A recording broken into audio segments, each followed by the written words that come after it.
Welcome to TV triple nine news. ముందుగా headlines.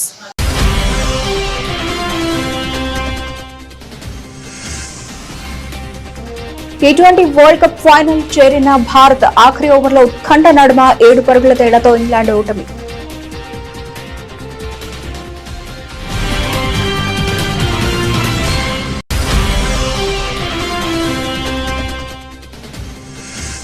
Budget webinar series లో 3వ webinar లో ప్రసంగించిన మోదీ కీలక రంగాలపై చర్చలు జరుగుతున్నాయన్న ప్రధాని.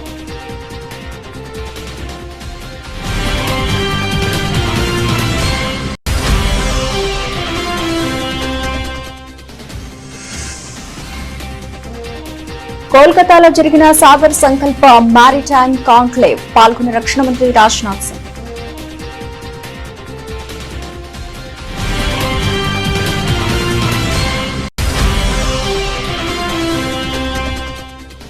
ఘనంగా జరిగిన సిఐఎస్ఎఫ్ 57వ వ్యవస్థాపక దినోత్సవ వేడుకలు సహాయ మరియు రక్షణ చర్యలు కీలక పాత్ర పోషిస్తుందన్న హోంమంత్రి అమిత్ షా.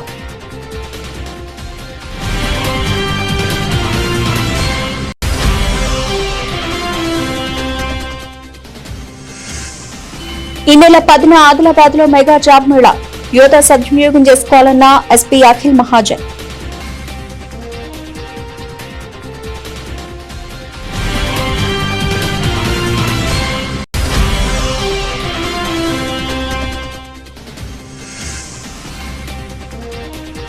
బేగంపేటలో బాంబు కలకలం, అప్రమత్తమై తనిఖీలు నిర్వహించిన బాంబు స్క్వాడ్.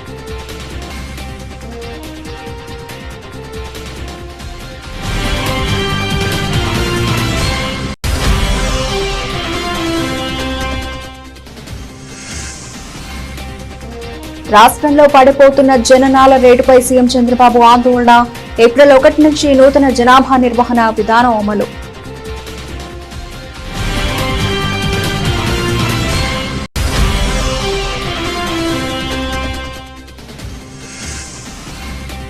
తిరుమల శ్రీవారిని దర్శించుకున్న కల్వకుంట్ల కవిత. 4 ఏళ్లుగా పడుతున్న మనోవేదన స్వామివారి దయతో తీరిందన్న కవిత.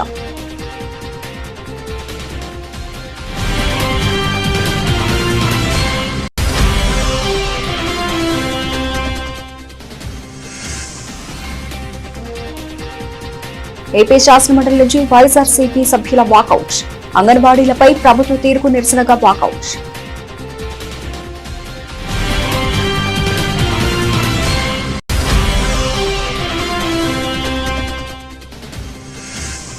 సీనియర్ వీడియో జర్నలిస్ట్ దామోదర్ కుటుంబానికి అండగా నిలిచిన కేటీఆర్. 5 లక్షల రూపాయల ఆర్థిక సాయాన్ని కేటీఆర్ తరఫున అందజేసిన Kukatpally MLA.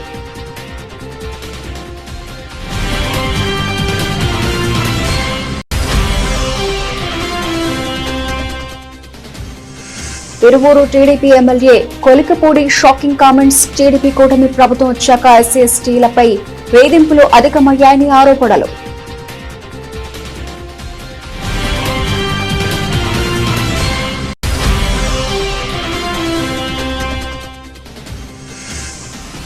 MLS champion Inter మయామీకి వైట్ హౌస్ లో సత్కారం.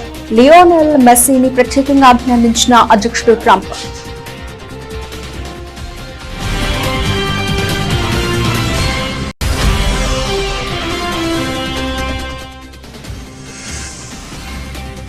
నష్టాల్లో మార్కెట్లో 80,000 దిగువకు సెన్సెక్స్. ప్రపంచ మార్కెట్ల బలహీన సంకేతాలతో నష్టాల సూచీ.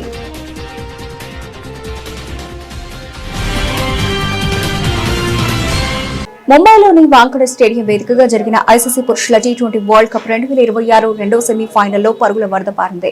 ఆద్యంత ఉత్కంఠభరితంగా సాగిన ఈ హై స్కోరింగ్ సమరంలో ఇంగ్లాండ్ పై భారత్ 7 పరుగుల తేడాతో విజయం సాధించి ఫైనల్లోకి ప్రవేశించింది.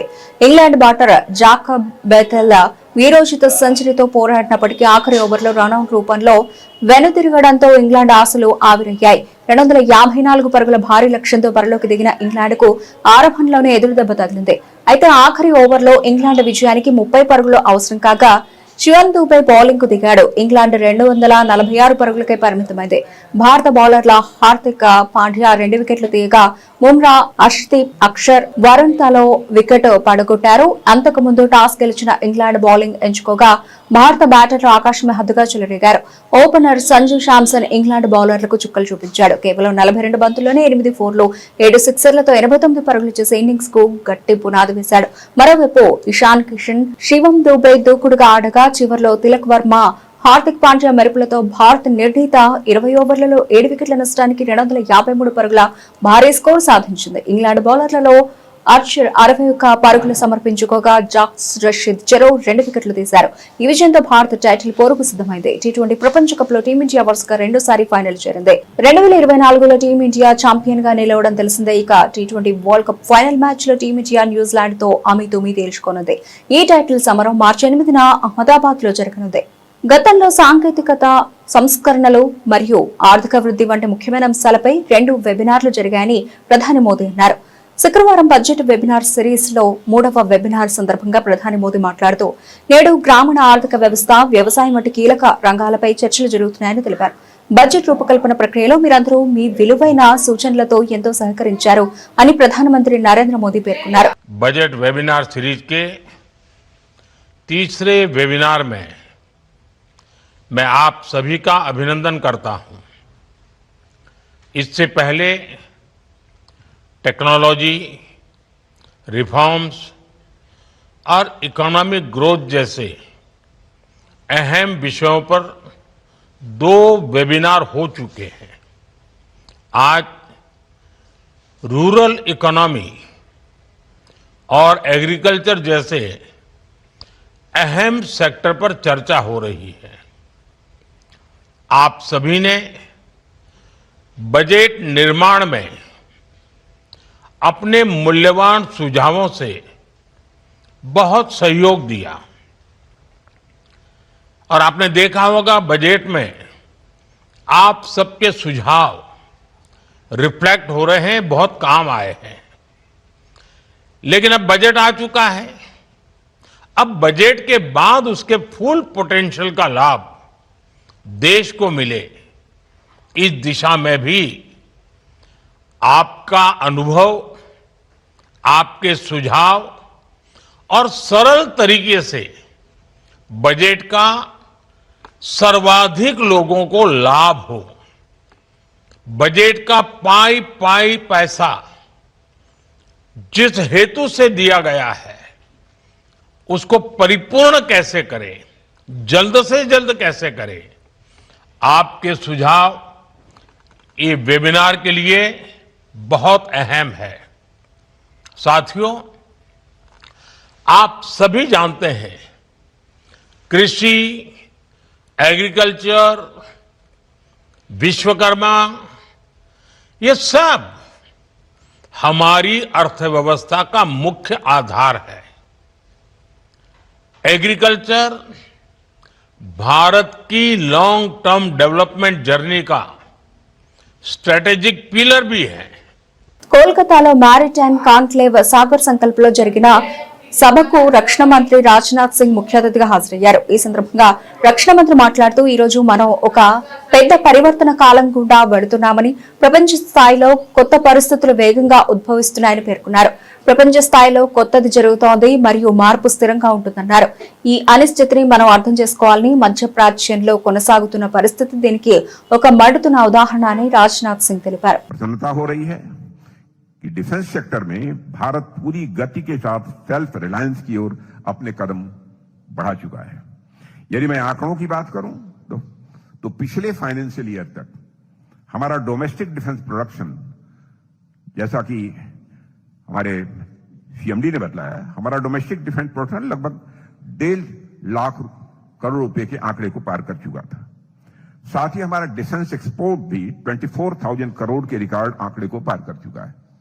और मैं आपको जानकारी देना चाहता हूं कि शायद इसी अप्रैल यानी 2 महीने के अंदर, 2.5 महीने, 3 महीने के अंदर यह हमारा डिफेंस एक्सपोर्ट अप्रॉक्सीमेटली 29,000 करोड़ तक का होगा।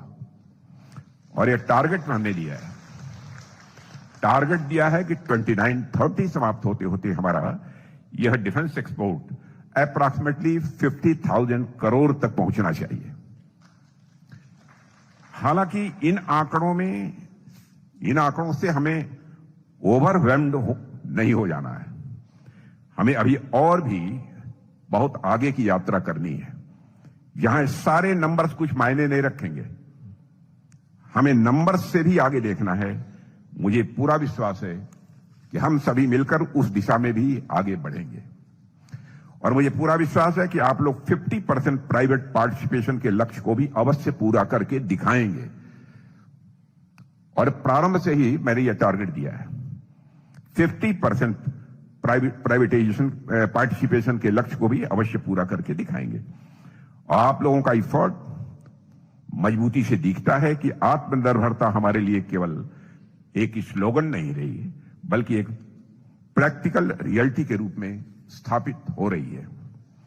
साथियों, आज स्थिति यह है कि हम जिस आत्मनिर्भरता के लक्ष्य के साथ आगे बढ़े थे, उसके सकारात्मक परिणाम हमारे सामने हैं।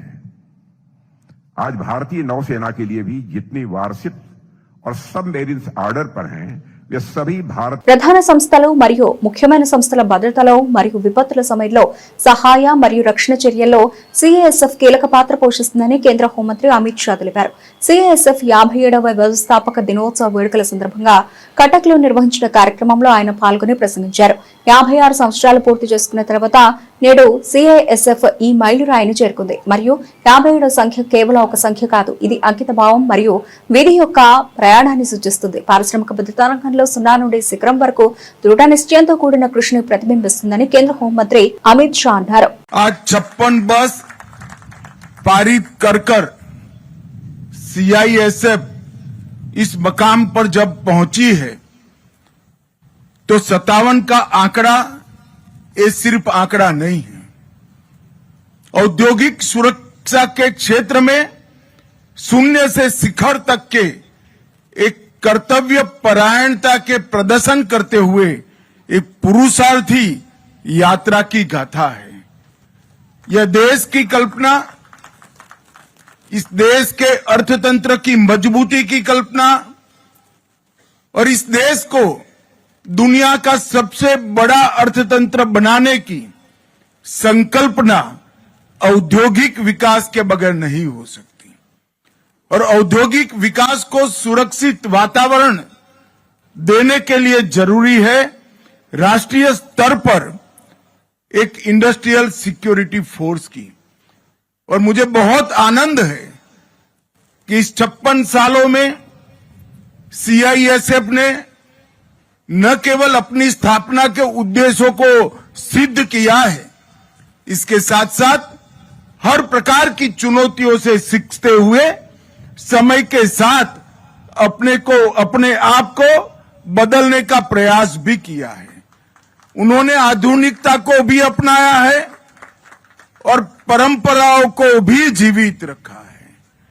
वीरता, त्याग, बलिदान, भारत के समृद्ध इतिहास की जो परंपरा है, इसके साथ एकाग्रता को भी इन्होंने जोड़कर आधुनिक हथियारों से लैस होकर हर प्रकार की चुनौतियों का सामना करने का जज्बा सीआईएसएफ ने दिखाया है। मैं आज इस मौके पर सीआईएसएफ के सभी जवानों को हृदयपूर्वक बहुत बहुत साधुवाद देना चाहता हूं। मित्रों, अभी मैंने परेड देखी, मैं सब ఈ నెల మార్చి 10న ఆదిలాబాద్ జిల్లా నిరుద్యోగ యువతకు మెగా జాబ్ మేళా నిర్వహిస్తున్నట్లు జిల్లా ఎస్పీ అఖిల్ మహాజన్ తెలిపారు. ఈ అవకాశాన్ని యువత సద్వినియోగం చేసుకోవాలని సూచించారు. ఆదిలాబాద్ యార్ ప్రధాన కార్యాలయంలో 2000 ఉద్యోగాలు కల్పించేందుకు 50కి పైగా కంపెనీలు వస్తున్నాయని తెలిపారు. యువత, ముఖ్యంగా ఆదివాసీ యువత పాల్గొనాలని ఎస్పీ విజ్ఞప్తి చేస్తున్నారు. ఆదిలాబాద్ జిల్లాలో పోలీస్ శాఖ ఆధ్వర్యంలో మనం 10th మార్చ్ జాబ్ మేళా ఏర్పాటు చేయడం జరుగుతుంది. ఈ జాబ్ మేళాలో దాదాపు 2000 కంటే ఎక్కువ జాబ్స్ అవకాశాలు ఉన్నాయి. దీనిలో హైదరాబాద్ నుంచి, నిజామాబాద్ నుంచి, కరీంనగర్ నుంచి, నాగ్పూర్ నుంచి కూడా కంపెనీస్ వస్తున్నాయి. ఆదిలాబాద్ లోకల్ నుంచి కూడా మనం కొంత కంపెనీస్కి పిలిచాము. దానిలో కూడా 13,000 మినిమం వాళ్ళు శాలరీ ఇస్తారు అంటున్నారు. ఇది కాకుండా హైదరాబాద్లో ఉన్న జాబ్స్కి 18,000 నుంచి కొన్ని జాబ్స్కి 40-45,000 వరకు కూడా శాలరీ రావడం అవకాశం ఉంటుంది. దానిలో నర్సింగ్ వాళ్ళు, డిగ్రీ పాస్ చేసిన వాళ్ళు, లేకపోతే 10th పాస్ 7th పాస్ వాళ్ళకి కూడా జాబ్స్ అవకాశం ఉన్నాయి. దానిలో డ్రైవింగ్ లైసెన్స్ ఉంటే ఆ జెప్టోలో, జొమాటోలో కూడా జాబ్స్ రావడం అవకాశం ఉన్నాయి. దాదాపు 50 కంటే ఎక్కువ కంపెనీస్ ఇక్కడ ఆదిలాబాద్ మన పోలీస్ హెడ్ క్వార్టర్లో వస్తున్నాయి. దయచేసి అందరు ఎవరెవరు నిరుద్యోగులు ఉన్నారు, అన్ఎంప్లాయిడ్ పీపుల్ ఉన్నారు, వాళ్ళు ఇక్కడ వచ్చి పోలీస్ శాఖ ఆధ్వర్యంలో జరుగుతున్న జాబ్ మేళాకి మీరు ఇది దయచేసి వాడుకోండి. దానికి ఒక లింక్ మనం ఆల్రెడీ పంపడం జరుగుతుంది. ఆ లింక్లో మీరు రిజిస్టర్ చేసి మీరు అన్ని ఆ రోజు వచ్చినప్పుడు 10th మార్చ్ వచ్చినప్పుడు మీ సర్టిఫికేట్ లేకపోతే రిజ్యూమ్ ఏమైనా ఉంటే తీసుకొస్తే తొందరగా ప్రొసీజర్ స్టార్ట్ అవుతుంది. దీనిలో భాగంగా మనం ఆదివాసీస్కి కూడా అందరికీ రిక్వెస్ట్, దయచేసి మీరు ఇక్కడ వచ్చి ఈ జాబ్ మేళాకి మీరు వాడుకోవాలి నేను కోరుకుంటున్నాను. ఎందుకంటే ఒక్కసారి జాబ్ వస్తే హైదరాబాద్ పోయినప్పుడు మీకు ఇంకా అవకాశాలు దొరుకుతుంది. నేను కోరుకుంటున్నాను మ్యాక్సిమం ఆదివాసీ ఈ జాబ్ మేళాకి ఉపయోగించాలి. దానిలో ఆదివాసీ లీడర్స్తో కూడా రిక్వెస్ట్, మీ యూత్కి ఈ పోలీస్ హెడ్ క్వార్టర్లో పంపించండి. సో దట్ వాళ్ళు కూడా ఇది జాబ్ మేళాలో జాబ్ తీసుకొని హైదరాబాద్ లేకపోతే ఎక్కడ వాళ్ళకి జాబ్ వస్తే అక్కడ పోయి వాళ్ళ కుటుంబం పరిస్థితి మంచిగా చేస్తారు కోరుకుంటున్నాను. ఇటీవల విమానాశ్రయాలు, పాఠశాలలు, ప్రభుత్వ కార్యాలయాలకు ఫేక్ బాంబ్ బెదిరింపులు రావడం ఎక్కువైంది. తాజాగా హైదరాబాద్ లోని బేగంపేటలో బాంబు బెదిరింపు కలకలం రేపింది. వాతావరణ శాఖ కార్యాలయానికి వచ్చిన ఈ బెదిరింపుతో పోలీసులు అప్రమత్తమయ్యారు. వెంటనే కార్యాలయంలో తనిఖీలు చేపట్టారు. అయితే బాంబు బెదిరింపులతో కార్యాలయంలోని సిబ్బంది, ప్రజలు తీవ్ర భయాందోళనలకు గురవుతున్నారు. ఈ కేంద్రానికి గుర్తు తెలియని వ్యక్తుల నుంచి బాంబు బెదిరింపు రావడంతో ఒక్కసారిగా ఉద్రిక్తత నెలకొంది. సమాచారం అందుకున్న వెంటనే పోలీసులు రంగంలోకి దిగారు. డాగ్ స్క్వాడ్, బాంబ్ స్క్వాడ్ బృందాలు కార్యాలయం అంతటా క్షుణ్ణంగా తనిఖీలు చేపట్టారు. నిత్యం వాతావరణ సమాచారంతో బిజీగా ఉండే అధికారులు, సిబ్బంది ఈ ఆకస్మిక పరిణామంతో తీవ్ర టెన్షన్ లో ఉన్నారు. భద్రతా కారణాల దృష్ట్యా సిబ్బందిని కార్యాలయం బయటకు పంపినట్లు సమాచారం. ఆంధ్రప్రదేశ్ ప్రభుత్వం జనాభా సమతుల్యతను కాపాడేందుకు కీలక నిర్ణయాలు తీసుకుంది. రాష్ట్రంలో పడిపోతున్న జననాల రేటును అరికట్టి జనాభా వృద్ధిని ప్రోత్సహించేందుకు సరికొత్త జనాభా నిర్వహణ విధానం ముసాయిదాను ముఖ్యమంత్రి చంద్రబాబు నాయుడు అసెంబ్లీలో ఆవిష్కరించారు. ఇందులో భాగంగా 3వ బిడ్డను కనే దంపతులకు 25,000 రూపాయల ప్రోత్సాహకం అందించాలని ప్రభుత్వం ప్రతిపాదించింది. ముసాయిదా పాలసీ వివరాలను సీఎం వెల్లడిస్తూ 3వ బిడ్డకు 5 ఏళ్ల వయసు వచ్చే వరకు నెలకు 1,000 రూపాయల చొప్పున పౌష్టికాహార సాయం, 18 ఏళ్ల వరకు ఉచిత విద్యను అందించనున్నట్లు తెలిపారు. పిల్లలు కనే వారిని ప్రోత్సహించేందుకు తల్లికి 12 నెలలు, తండ్రికి 2 నెలల పాటు సెలవులు మంజూరు చేసే యోచనలో ఉన్నట్లు చెప్పారు. ప్రస్తుతం రాష్ట్రంలో సంతానోత్పత్తి రేటు 1.5కు పడిపోయిందని, ఇది ఇలాగే కొనసాగితే జపాన్, ఇటలీ మాదిరిగా వృద్ధుల జనాభా పెరిగి యువత సంఖ్య తగ్గే ప్రమాదం ఉందని సీఎం ఆందోళన వ్యక్తం చేశారు. జనాభా సమతుల్యత కోసం టీఎఫ్ఆర్ రేటును 2.1కి పెంచడమే తమ లక్ష్యమని స్పష్టం చేశారు. వెంకట్రావు గారు గన్నవరం చెప్పాడు. ఆయన కూడా మాట్లాడినప్పుడు ఇప్పుడు చాలా వరకు మీరు ఆలోచిస్తే డబ్బులుండి కాదు, డబ్బులుండే దేశాలు కూడా సరైన సమయంలో జరుగుంటే మారుంటుందా లేదా మనం ఊహించలేము. రైట్ టైంలో ఎడ్యుకేట్ చేయగలిగితే కొంత మారేదానికి అవకాశం ఉంటుంది. ఇప్పుడు కూడా నేను చూశాను దిశ, ఇజ్రాయెల్ 3 TFR అంటే ఇన్ని టెన్షన్ నుండి ఏదున్నా కూడా టీఎఫ్ఆర్లో మాత్రం ఎక్కడ కాంప్రమైజ్ లేదు. 3 ఉంది. వాళ్ళకు ఉండేది 1 కోటి జనాభా. ఆ కోటి జనాభాని టీఎఫ్ఆర్ కూడా 3తో మెయింటైన్ చేసే పరిస్థితికి వచ్చారు. ఇక్కడ డబ్బులుండి నేను చేయడం లేదు, దూరదృష్టితో ఆలోచిస్తున్నాం. మనం అందరం కూడా గుర్తుపెట్టుకోవాల్సిన అవసరం ఉంది. సభలో ఉండే వాళ్ళందరం ఆర్థిక ఇబ్బందులు ఉన్నాయి. నేను 4వసారి ముఖ్యమంత్రి, అనేక ఇబ్బందులు. త్వరలో తెలంగాణలో రాజకీయ పార్టీని స్థాపించనున్నట్లు తెలంగాణ జాగృతి అధ్యక్షురాలు కల్వకుంట్ల కవిత తిరుమలలో వెల్లడించారు. తన భర్తతో కలిసి కవిత శుక్రవారం శ్రీవారిని దర్శించుకున్నారు. వేకువజామున శ్రీవారి అభిషేక సేవలో పాల్గొన్నారు. దర్శనం అనంతరం రంగనాయకుల మండపంలో పండితులు వారికి ఆశీర్వచనం చేసి స్వామివారి తీర్థ ప్రసాదాలను అందజేశారు. అనంతరం కవిత మాట్లాడుతూ 4 ఏళ్లుగా తాను పడుతున్న మనోవేదన వెంకటేశ్వర స్వామి వారి దయతో తీరిందని అన్నారు. ఢిల్లీ మద్యం కేసులో కోర్టు క్లీన్ చిట్ ఇవ్వడంతో శ్రీవారి మొక్కులు చెల్లించడానికి కాలినడకన వచ్చానని తెలిపారు. కవిత నిన్న రేణుగుంట విమానాశ్రయం చేరుకుని అక్కడి నుంచి తిరుపతి చేరుకున్నారు. ఆ తర్వాత అలిపిరి నుండి కాలినడకన తిరుమలకు చేరుకున్నారు. నేను గత 4 సంవత్సరాలుగా పడుతున్నటువంటి మనోవేదన ఆ స్వామివారి దయ వల్ల మరి కంప్లీట్ గా నేను ఏదైతే చెప్తూ వచ్చాను, సత్యం నా వైపు ఉంది, న్యాయం నా వైపు ఉంది, భగవంతుడు నా వైపు ఉన్నాడని చెప్తూ వచ్చాను. అదే నిజమని రుజువు చేస్తూ కంప్లీట్ గా కోర్టులో మరి క్లీన్ చీట్ రావడంతో స్వామివారికి కాలినడకన వచ్చి మొక్కు చెల్లించుకుంటానని అనుకున్నాను. దానికోసం ఇవాళ ఇక్కడికి రావడం జరిగింది. నిన్న కాలినడకన కొండకెక్కి ఈరోజు పొద్దున్నే స్వామివారి దర్శనం చేసుకోవడం జరిగింది. మరి అదేవిధంగా రాబోయే రోజులలో తెలంగాణ రాష్ట్రంలో తెలంగాణ ప్రజల పక్షాన తెలంగాణ ఇంటి పార్టీగా పనిచేయడానికి ఫ్యూచర్లో పొలిటికల్ పార్టీని కూడా పెట్టబోతా ఉన్నాము. కాబట్టి దానికి కూడా ఖచ్చితంగా స్వామివారి ఆశీస్సులు ఉంటాయి, దయ ఉండాలని చెప్పి కోరుకొని మరి వాళ్ళు దర్శనం చేసుకోవడం జరిగింది. నేను ఎప్పుడు తిరుమలకు వచ్చినా ఒకటే కోరుకుంటాను, తెలంగాణ రాష్ట్రం బాగుండాలి, తెలంగాణ ప్రజలు బాగుండాలి, ఆంధ్ర రాష్ట్రం బాగుండాలి, ఆంధ్ర ప్రజలు బాగుండాలి. రాష్ట్రాలుగా మనం విడిపోయినా కూడా ప్రజలుగా కలిసి ఉండాలి, ప్రజలందరూ బాగుండాలని మనస్ఫూర్తిగా కోరుకుంటాను. అదే జరగాలని చెప్పి మళ్ళీ ఒకసారి భగవంతుని కోరుకుంటూ థ్యాంక్ యూ. జై తెలంగాణ, జై ఆంధ్ర. అంగన్వాడీలపై ప్రభుత్వ తీరుకు నిరసనగా ఏపీ శాసనమండలి నుంచి వైఎస్ఆర్సీపీ సభ్యుల వాకౌట్ చేశారు. ఈ సందర్భంగా విపక్ష నేత బొత్స సత్యనారాయణ మాట్లాడుతూ ఆనాటి ప్రభుత్వం చాలా హామీలు నెరవేర్చిందని పేర్కొన్నారు. చాలా హామీలకు సంబంధించి అధికారులను పిలిపించి సమాచారం తీసుకోండి, లేనిపోని కళ్లబొల్లి కబుర్లు చెప్పకండి అంటూ ప్రభుత్వంపై విరుచుకుపడ్డారు. సమస్యల పరిష్కారం కోసం ఆందోళనలు చేస్తున్న వారిని అవమానించవద్దని కోరారు. అంతకుముందు గీతం యూనివర్సిటీ 5,000 కోట్ల రూపాయల భూదోపిడిపై సభలో చర్చించాలని కోరుతూ శాసనమండలి వైఎస్ఆర్సీపీ వాయిదా తీర్మానం ప్రవేశపెట్టింది. వైఎస్ఆర్సీపీ ఎమ్మెల్సీలు కుంభా రవిబాబు, పండుల రవీంద్రబాబు, పాలవలస విక్రాంత్లు ప్రతిపాదించిన వాయిదా తీర్మానాన్ని మండలి చైర్మన్ మోషన్ రాజు తిరస్కరించారు. దీంతో వైఎస్ఆర్సీపీ సభ్యులు అభ్యంతరం వ్యక్తం చేశారు. గీతం యూనివర్సిటీపై చర్చించాల్సిందేనని సభలో వైఎస్ఆర్సీపీ సభ్యులు నినాదాలు చేశారు. వైఎస్ఆర్సీపీ సభ్యుల ఆందోళనలకు దిగడంతో సభకు 5 నిమిషాల పాటు చైర్మన్ విరామం ప్రకటించారు. అనంతరం ప్రశ్నోత్తరాలు ప్రారంభించారు. అధికారులని మీరు ఒకసారి అయిపోయిన తర్వాత ఒకసారి పరిశీలించుకోమండి.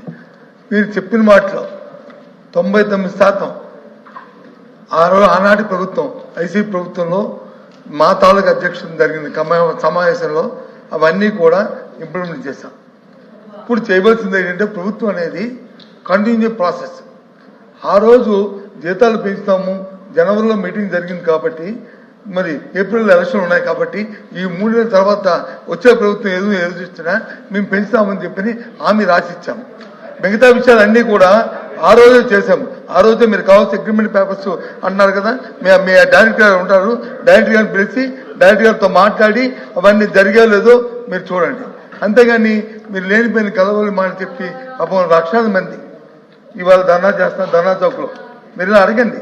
ఇగో మంత్రి గారు ఇవాళ అప్పుడున్న మాజీ మంత్రి గారు ఇవాళ ఎల్ఓపి గారు వచ్చి ఈ సమావేశం పెట్టారంట, ఇవన్నీ చేశామని చెప్పి సభా సాక్షిగా చెప్తున్నారు. ఇది అబద్ధమా నిజమని అడగండి. అప్పుడు మీ అధికారులు అడగండి. కానీ దయచేసి అధ్యక్ష, మంత్రి గారు వచ్చి సభను తప్పుతో పట్టిస్తున్నారు. పేదవాళ్ళ అంగన్వాడీ గురించి వచ్చి మీరు ఈ విషయమైన విధానం మాట్లాడుతున్నారు. వాళ్ళ కోసం వాళ్ళు న్యాయం చేస్తారా చేయరా సూటిగా అడిగారు. ఏదైతే ఆ రోజు జరిగిన అగ్రిమెంట్ ని మీరు కొనసాగిస్తారా లేదా అని. లేదు మేము కొనసాగించాం, మా గవర్నమెంట్ పాలసీ ఇది, ఆ ప్రకారం ఇవి ఇంతే ఇస్తాము అని చెప్పండి, మేము ఒప్పుకుంటాం, వాళ్ళ తెలుస్తుంది. అంతేగాని అసలు విషయాన్ని వచ్చి మప్పు పెట్టి అసలు ఆవిడ అడిగిన క్వశ్చన్ గురించి సమాధానం చెప్పకుండా లేదని చెప్పి దయచేసి ఆ విషయం ఏది ఆ విషయం చెప్పారా, ఏది అగ్రిమెంట్ కొనసాగిస్తాము జీతాలు పెంచుతాము విషయం చెప్పారా? మంత్రి గారు అగ్రిమెంట్ లేదని చెప్తున్నారు. అగ్రిమెంట్ ఉంటే ఇమ్మన్నారు. అది అందుకే అగ్రిమెంట్ లేదని ఏదైతే మీరు చెప్పారో. సీనియర్ వీడియో జర్నలిస్ట్ దామోదర్ కుటుంబానికి బీఆర్ఎస్ వర్కింగ్ ప్రెసిడెంట్ కేటీఆర్ అండగా నిలిచారు. గతంలో ఇచ్చిన హామీ మేరకు దామోదర్ కుటుంబానికి 5 లక్షల రూపాయల ఆర్థిక సహాయాన్ని అందజేశారు. కేటీఆర్ తరఫున కూకట్పల్లి ఎమ్మెల్యే మాధవరం కృష్ణారావు దామోదర్ ఇంటికి వెళ్లి ఆయన కుటుంబ సభ్యులకు చెక్ అందజేశారు. హైదరాబాద్ లోని జీడిమెట్లలో డిసెంబర్ 5వ తేదీన దామోదర్ కు గుండెపోటు వచ్చింది. అప్పటి నుంచి బీఆర్ఎస్ పార్టీ దామోదర్ కుటుంబానికి అండగా నిలబడింది. బీఆర్ఎస్ ఎమ్మెల్యేలు మాధవరం కృష్ణారావు, కేపీ వివేకానంద గౌడ్, ఎమ్మెల్సీ షంబీపూర్ రాజు ఆసుపత్రికి వెళ్లి దామోదర్ ను పరామర్శించారు. మెరుగైన వైద్య సేవలు అందించాలని వైద్యులకు సూచించారు. కానీ దురదృష్టవశాత్తు చికిత్సకు స్పందించకపోవడంతో దామోదర్ మరణించారు. ఈ విషయం తెలిసిన కేటీఆర్ అప్పుడే దామోదర్ ఇంటికి వెళ్లి వారి కుటుంబాన్ని పరామర్శించారు. అండగా ఉంటామని హామీ ఇచ్చారు. తెలంగాణ ఉద్యమాల కొరకు ఎన్నో పోరాటాలలో పాల్గొని తెలంగాణ రాష్ట్రానికి అన్యాయం జరుగుతుందన్నీ కూడా ప్రతి ఛానల్లో ఇచ్చేదానికి కృషి చేసినటువంటి గొప్ప విలేకరి దామోదరు నిజంగా అది కూడా మనకు బాధాకర విషయం. అది టీఆర్ఎస్ పార్టీ తరఫున ఎన్టీ రామారావు తెలిసి మా ఎమ్మెల్యేలందరూ కూడా స్పందించమని చెప్పడం, స్థానిక రాష్ట్ర రవీంద్ర రెడ్డి గారు కానీ తప్పకుండా వెళ్ళండి, వాళ్ళ అండగా నిలబడండి, వాళ్ళని కాపాడే ప్రయత్నం చేయండి. ఆర్థికంగా ఏదైనా ఇబ్బంది ఉంటే మేము చేస్తామని చెప్పి ఆ రోజు ప్రకటించడం జరిగింది. దాని భాగంగానే ఈ రోజున వాళ్ళకు ఉన్నటువంటి ఫ్యామిలీ మెంబర్స్కి, ఎందుకంటే ఒక భర్త చనిపోయినప్పుడు భార్యకు ఎన్ని ఇబ్బందులు ఉంటాయనేది కూడా తెలుసు. ఎందుకంటే ఇలా విలేకరుల ఉన్నటువంటి ఆదాయం ఎంత అనేది కూడా మా లీడర్ కూడా తెలుసు. ఇలా మేనేజ్మెంట్ ఇచ్చే జీతాలు ఎంతో, మరి ఎన్ని కష్టాలు పడి ఏ రాత్రి ఏ పగలనకుండా రాత్రి 12 గంటలకే సంఘటన జరిగినా ఉరికి వెళ్ళి కనీసం ఆ సంఘటనను చూపెట్టే ప్రయత్నం, ప్రజలకు చూపెట్టే ప్రయత్నం ఇలా విలేకరులు చేస్తారు.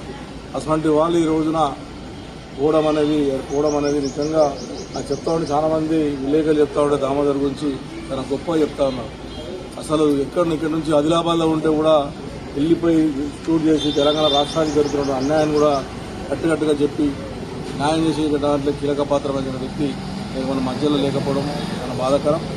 ఆ ఉన్నటువంటి ఇలా ఫ్యామిలీ కూడా అండగా ఉంటుంది టీఆర్ఎస్ పార్టీ. మా కేటీ రామారావు గారు ఒకటే ఆలోచన, నిజంగా అంత సంఘటన జరిగినప్పుడు చాలా చలించి ఆ రోజు నిజంగా చాలా బాధపడి ఎట్టి ప్రజలు ఆదుకోవాలన్నటువంటి ఆలోచనతో ఈ రోజున ఆ కుటుంబానికి సాయం చేయడం జరుగుతుంది. సాయం చేశాడు. దానికి ఈ రోజున ఒక 5 లక్షలు పెట్టిస్తూ కేటీ రామారావు గారి సొంత నిధులతోని ఇలా వాళ్ళ కుటుంబ సభ్యులకు అందజేయడం జరిగిందని నేను మా కార్యకర్త గారు వాళ్ళ కుటుంబానికి ఇప్పుడు కాదు ఎప్పటికి అండగా ఉంటాం. 2 మగపిల్లలు ఉన్నారు, జాబ్ల విషయంలో కూడా బాధపడుతున్నారు. ఆ జాబ్ల విషయంలో కూడా ఖచ్చితంగా కేటీ రామారావుతో మాట్లాడి ఆ జాబ్ విషయంలో అమెరికాలో కానీ ఇంకెక్కడ కానీ వాళ్ళ కోరుకున్న దగ్గర కూడా ప్రయత్నం చేస్తాం. మా గవర్నమెంట్ వచ్చిన తర్వాత వాళ్ళ కుటుంబానికి ఏ రకంగా సాయం చేయాలన్నటువంటిది కూడా సాయం చేస్తామని చెప్పి కూడా తెలియజేస్తూ వాళ్ళకు ఉన్నటువంటి ఫ్యామిలీ కూడా ధైర్యంగా ఉండాలని, వాళ్ళ ఫ్యామిలీ ధైర్యంగా ఉండాలని, ఇటువంటి సంఘటనలు మళ్ళీ జరగకుండా ఉండాలని చెప్పి కూడా నేను భగవంతుని పెట్టుకుంటాను.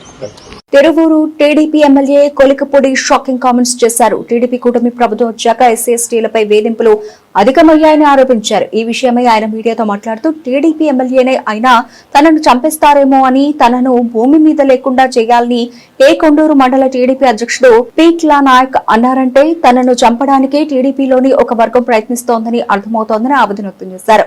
వీరంతా నన్ను చంపడానికి చూస్తున్నారు అంటూ ఎమ్మెల్యే కొలికపూడి శ్రీనివాసరావు సంచలన వ్యాఖ్యలు చేశారు. కూటమి ప్రభుత్వంలో రౌడీజం, పేకాట క్లబ్బులు, రేషన్ మాఫియా, ఆగడాలు పెచ్చిమీరిపోయాయని తెలిపారు. వీటిని వ్యతిరేకించినందుకే తనపైన దాడి జరిగిందన్నారు. తనను ధైర్యంగా ఎదుర్కోలేని వారే దొంగచాటు వ్యవహారాలు చేస్తున్నారని మండిపడ్డారు. ప్రశాంతంగా ఉన్న తిరువూరు నియోజకవర్గంలో ఎస్సీ/ఎస్టీలపై అక్రమ కేసులు బనాయించి వేధించాలని ఎంపీ కేశినేని చిన్ని కార్యాలయం నుంచి పోలీసులకు ఒత్తిడి వస్తోందని ఎమ్మెల్యే ఆరోపించారు. నా మీద కేసులు పెట్టారు. జగన్మోహన్ రెడ్డి గారి ప్రభుత్వం నా మీద ఎన్నో కేసులు పెట్టారు, అరెస్టు చేశారు, చాలా కేసుల్లో నోటీసు ఇచ్చి వదిలేశారు. కొన్ని కేసులు ఇప్పుడిప్పుడే మంగళగిరి కోర్టులో కొట్టేస్తున్నారు. కానీ ఏ రోజు కూడా జగన్మోహన్ రెడ్డి ప్రభుత్వం నా మీద దాడి చేయలేదు, దాడి చేయడానికి ప్రయత్నం చేయలేదు, నన్ను చంపడానికి ప్రయత్నం చేయలేదు. కానీ మొన్న నెమలి కళ్యాణోత్సవంలో ఎప్పుడైతే నేను పట్టు వస్త్రాలు సమర్పించి ఇంటికి వచ్చానో, వచ్చిన తర్వాత నిఘా వర్గాల ద్వారా నాకు తెలిసింది ఏంటంటే, తెలిసిన సమాచారాన్ని బట్టి నేను అడిగే ప్రశ్నలు ఏంటంటే, దేవాలయానికి వెళ్లిన తర్వాత 2025 మేజర్ లీగ్ సాకర్ ఛాంపియన్స్ గా నిలిచిన ఇంటర్ మయామి జట్టుకు అమెరికా అధ్యక్షుడు డొనాల్డ్ ట్రంప్ వైట్ హౌస్ లో ఘనంగా ఆతిథ్యం ఇచ్చారు. ఈ సందర్భంగా ఫుట్బాల్ దిగ్గజం లియోనెల్ మెస్సీని ప్రత్యేకంగా అభినందించారు. చరిత్రలో ఏ అమెరికా అధ్యక్షుడికి దక్కని గౌరవం తనకు దక్కిందని ట్రంప్ వ్యాఖ్యానించారు. ఈ కార్యక్రమంలో ట్రంప్ మాట్లాడుతూ ఈ రోజు 2025 MLS కప్ ఛాంపియన్స్ ఇంటర్ మయామికి ఆతిథ్యం ఇవ్వడం చాలా ఆనందంగా ఉంది. ఇంతకు ముందు ఏ అమెరికా అధ్యక్షుడికి దక్కని ఒక ప్రత్యేకమైన అవకాశం నాకు దక్కింది. లియోనెల్ మెస్సీ వైట్ హౌస్ కు స్వాగతం అని అన్నారు. మెస్సీ జట్టులోకి వచ్చిన తర్వాత ఇంటర్ మయామి ప్రపంచవ్యాప్తంగా ప్రభావం చూపించిందని కొనియాడారు. Today we're thrilled to host the 2025 MLS Cup champions Inter Miami. Great job.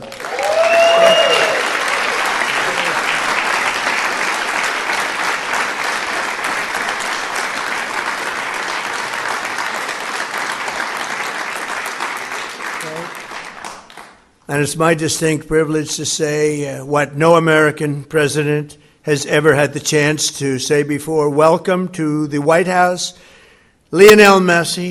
Lionel Messi is, my son said, Dad, you know who's going to be there today? I said, no, I got a lot of things going on. He said, Messi. I said, really? He's a big fan. He's a big fan of yours. He thinks you're just a great person, and I think you got to meet a little while. So he's a big soccer fan, but he's a tremendous fan of yours. And a gentleman named Ronaldo. We have Cristiano is great. You're great. Boy, some big champions, some great athletes in that sport, and people that really love what they're doing, and they're doing it well. And it's an honor for us and everybody at the White House to be honoring you today. ఇవాళ ఉదయం భారత equity మార్కెట్లు నష్టాలతో ప్రారంభమయ్యాయి. అంతర్జాతీయ మార్కెట్ల బలహీన సంకేతాలు, మధ్య ప్రాచ్యంలో నెలకొన్న ఉద్రిక్తతల కారణంగా ముడి చమురు ధరలు పెరగడం వంటి అంశాలు సూచీలపై తీవ్ర ఒత్తిడిని పెంచాయి. ఈ పరిణామాలతో సెన్సెక్స్ కీలకమైన 80,000 మార్కు కిందకు పడిపోయింది. ఉదయం 9:28 సమయానికి సెన్సెక్స్ 365 పాయింట్లు నష్టపోయి 79,650 వద్ద ట్రేడ్ అవుతూ ఉండగా నిఫ్టీ 103 పాయింట్లు కోల్పోయి 24,662 వద్ద కొనసాగుతోంది. అయితే బెంచ్ మార్క్ సూచీలకు భిన్నంగా మిడ్ క్యాప్, స్మాల్ క్యాప్ సూచీలు లాభాల బాటలో పయనించడం గమనార్హం. Nifty mid cap 100 సూచీ 0.30%, small cap 100 సూచీ 0.45% మేర లాభపడ్డాయి. రంగాల వారీగా చూస్తే IT, pharma, oil and gas మినహా మిగిలినవన్నీ నష్టాల్లోనే ఉన్నాయి. ముఖ్యంగా నిఫ్టీ ప్రైవేట్ బ్యాంక్ సూచీ 1.18%, ఆటో రంగం 0.65% మేర నష్టపోయాయి. మరోవైపు ఐటీ రంగం షేర్లు 1.28% లాభపడి మార్కెట్లకు కొంత మద్దతును అందించాయి. బులెటిన్ ముగించే ముందు హెడ్లైన్స్ మరోసారి.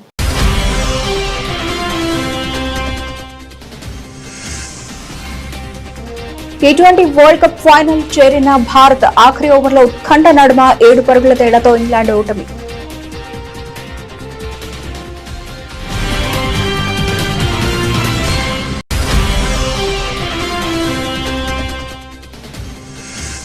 బడ్జెట్ వెబినార్ సిరీస్ లో 3వ వెబినార్ లో ప్రసంగించిన మోదీ కీలక రంగాలపై చర్చలు జరుగుతున్నాయన్న ప్రధాని.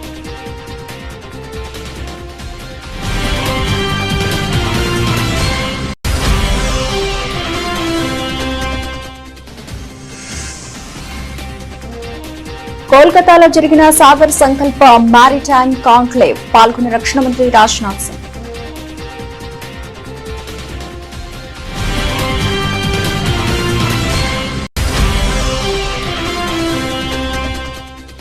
ఘనంగా జరిగిన సిఐఎస్ఎఫ్ 57వ వ్యవస్థాపక దినోత్సవ వేడుకలు సహాయ మరియు రక్షణ చర్యలో కీలక పాత్ర పోషిస్తుందన్న హోంమంత్రి అమిత్ షా.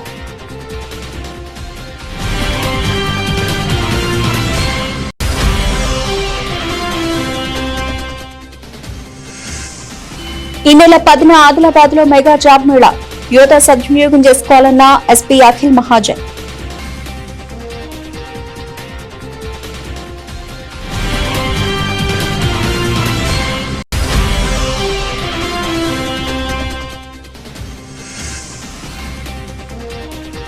బేగంపేటలో బాంబు కలకలం, అప్రమత్తమై తనిఖీలు నిర్వహించిన బాంబు స్క్వాడ్.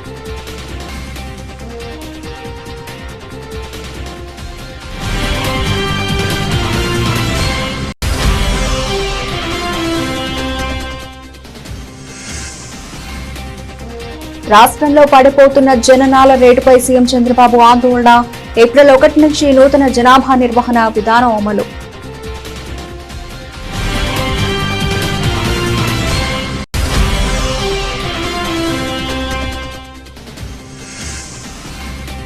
తిరుమల శ్రీవారిని దర్శించుకున్న కల్వకుంట్ల కవిత. 4 ఏళ్లుగా పడుతున్న మనోవేదన స్వామివారి దయతో తీరిందన్న కవిత.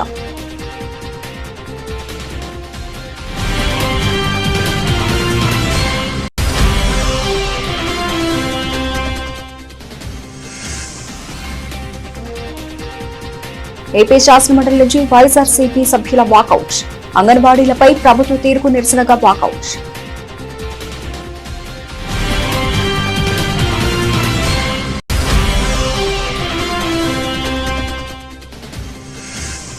సీనియర్ వీడియో జర్నలిస్ట్ దామోదర్ కుటుంబానికి అండగా నిలిచిన కేటీఆర్. 5 లక్షల రూపాయల ఆర్థిక సాయాన్ని కేటీఆర్ తరఫున అందజేసిన Kukatpally MLA.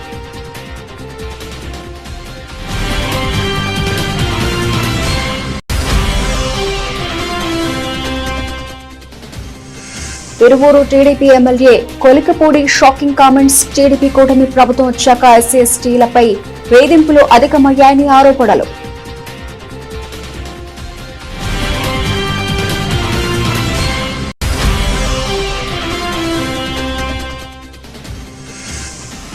MLS champion Inter మయామీకి వైట్ హౌస్ లో సత్కారం. లియోనెల్ మెస్సీని ప్రత్యేకంగా అభినందించిన అధ్యక్షుడు ట్రంప్.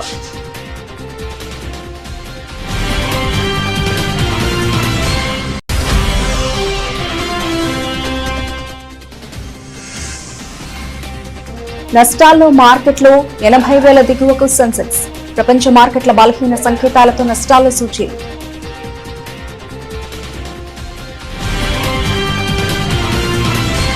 ఇవి బులెటిన్ అప్డేట్స్. మరిన్ని అప్డేట్స్ తో మళ్ళీ కలుద్దాం.